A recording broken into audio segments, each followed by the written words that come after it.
Yang pasti sampai sejauh ini kalau surat somasi belum kami terima di kantor, dan dari Mbak Dewi sendiri juga belum mengirimkan secara resmi. Jadi kami mungkin mohon waktu bila mana memang sudah ada dan kita akan membalas atau tidak. Nggak ada masalah. Yang penting kan kita ikutin SOP dari kepolisian. Masalah ditanggapi atau tidak ditanggapi, yang penting kita sudah menjalani somasi. Jawab atau tidak jawab itu hak mereka. Yang penting kami sebagai orang yang merasa dirugikan, khususnya saya pribadi, saya tetap menjalani somasi itu. Gitu. Nanti begitu nanti ada LP kan udah enak, karena memang kita harus jalani somasi. Jadi sebelum, kalau ini kan undang-undang ITE ya, jadi memang harus saya yang dirugikan, yang harus bikin laporan gitu. Jadi begitu nanti insya Allah kalau memang LP itu jadi persyaratan somasinya kan sudah lengkap, sudah ada buktinya. Nah jadi semoga aja nanti LP-nya diterima ya kan, karena buat saya ini sudah sangat ini ya, bikin kayak semacam apa tuh namanya tuh, resah. Kalau dianggap remeh ya mungkin kita lihat jiwanya lah ya. Mungkin seperti itu yang memang menganggap remeh. Bagi saya sebagai kuasa hukum King Saipul Jamil selalu menuntun persoalan ini sampai titik yang terbaik untuk King Saipul Jamil, agar tidak ada lagi korban-korban lain. Saya mohon kepada seluruh masyarakat, kawal ini. Tanggapan aku, apa yang harus aku tanggapi?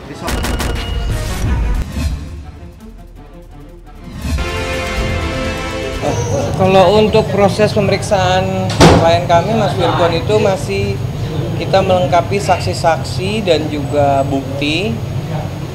Terakhir itu minggu lalu ya Mas? Di Pengadilan Agama? Bukan, yang di Polda itu. Oh iya, minggu lalu kita udah siapin beberapa saksi yang memang mengetahui kejadian itu. Kemudian mungkin nanti minggu depan ada beberapa satu saksi lagi yang kita akan hadirkan untuk dilakukan klarifikasi. Kalau perdamaian memang dari awal kan kita niatnya ingin melakukan upaya mediasi kan, tapi kan ternyata malah kita mendapat informasi bahwa kita yang dilaporkan. Karena setelah kita mendapat informasi dilaporkan, klien kami menemukan beberapa bukti yang memang bisa kita ajukan untuk membuat laporan. Makanya terjadilah laporan itu di 3 minggu lalu. Memang pada saat kita membuat laporan, kita tidak, memang kita diam-diam, kita nggak memberitahu siapa-siapa. Kemudian pada saat kita kemarin lagi mendampingi pada pemeriksaan klien kami sebagai terlapor, baru kami rilis bahwa memang kita sudah memberikan atau sudah menyiapkan saksi untuk laporan perkara undang-undang ITE yang sudah kita laporkan 3 minggu lalu ya Mas? Aku bukan tipikal ofensif itu kan nyerang ya. Aku tipikalnya defensif, jadi lebih ke pertahanan aja sih. Kalau yang kemarin kita lampirkan baru sebatas bukti capture, terus juga ada semacam apa aja tuh Mas? Screenshot aja sih yang baru kita ajukan kemarin untuk sebagai bukti. Kemarin sempat ketemu nggak ngomong apa-apa, jadinya pas di persidangan waktu itu kan kita ketemu tuh di Pengadilan Agama, dan pihak dari sana juga, pihak prinsipalnya Inara sendiri kan juga hadir, nggak bicara apa-apa, nggak ngomong apa-apa. Mungkin dia ngerasanya begitu karena dia ngerasa aku tuh masang boundaries gitu, masang batasan. Karena memang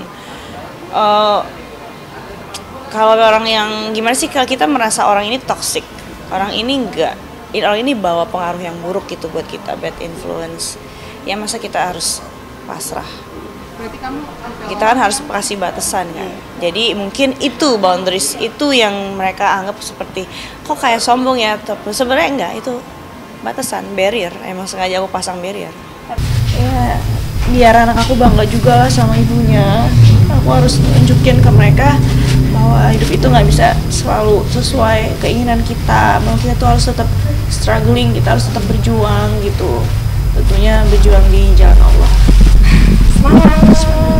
Semangat buat ibu-ibu di luar sana yang juga sedang berjuang. harus tetap tegar. Selama kita benar, harus kuat, nggak boleh takut, ada Allah.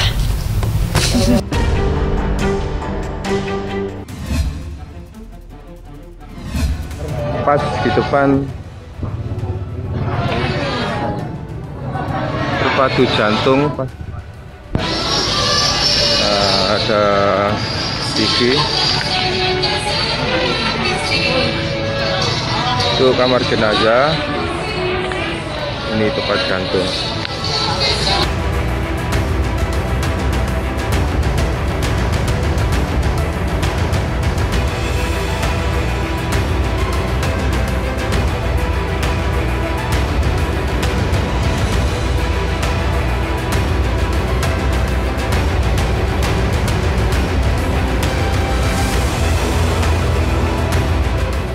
Cepat sembuh ya.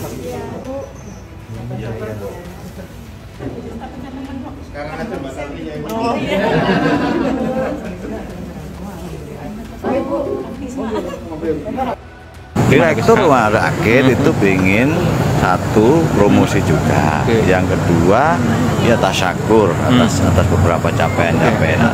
Yang ketiga ya mereka yang nonton siapa, bukan konser itu anak-anak rumah sakit sendiri. Dan itu sudah saya tanya, mengganggu pelayanan dan katanya sudah disiapkan semua dan waktunya kan nggak terlalu panjang. Bukan konser ini. Kamu lihat sendiri tadi soal penontonnya juga tidak ada yang keluar.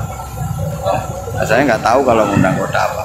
Ya itu punya manajemen, tapi saya tekankan bahwa ini diresmikan adalah untuk biar masyarakat tahu, sekaligus sarana promosi biar tahu masyarakat bahwa RSUD Bangil layanannya ini tidak usah suka. Itu aja. Kira-kira nggak ganggu pasien menuju tadi? Apa?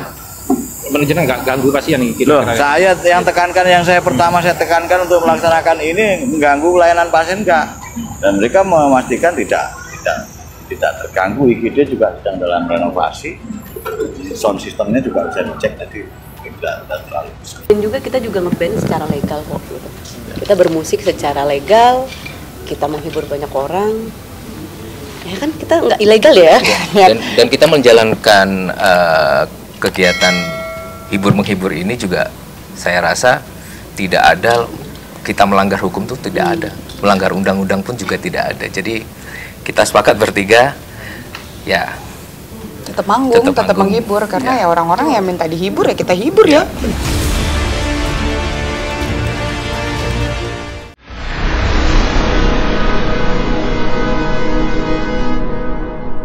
Jadi jangan lupa untuk subscribe Cumi Cumi. Ditekan ya tombol lonceng merahnya.